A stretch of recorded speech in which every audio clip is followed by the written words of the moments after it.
Güzlü sevdiğim beni ağlatma, aşığını ağlatmak hal değil midir? Güzlü sevdiğim beni ağlatma, aşığını ağlatmak hal değil midir?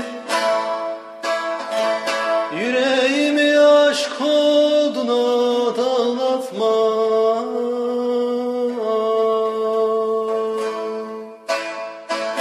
şu sinemde yananlar değil midir dost?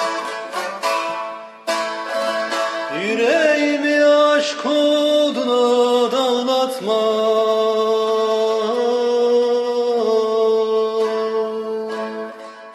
şu sinemde yananlar değil midir dost?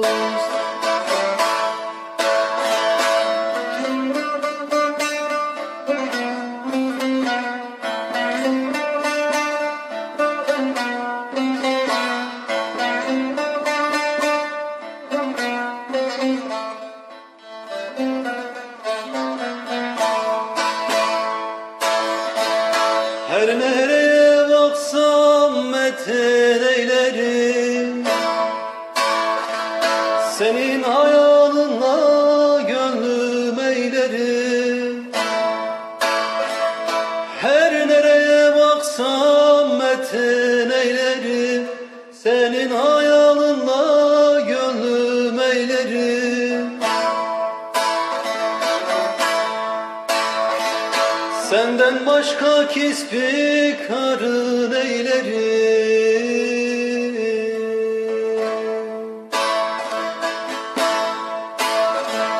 Cemale baktığım kâr değil midir dost?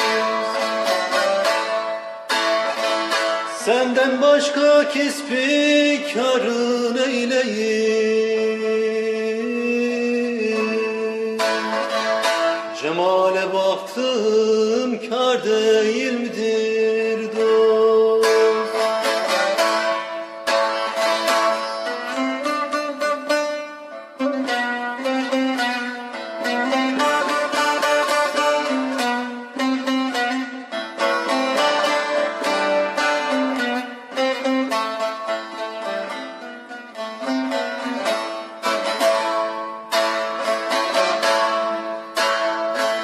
Ey sevdiğim kapınızdan kesilmem, turab olup helaya da basılmam.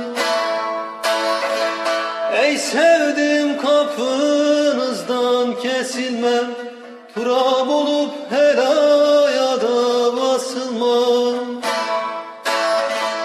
Garip Mansur gibi dara asılmam.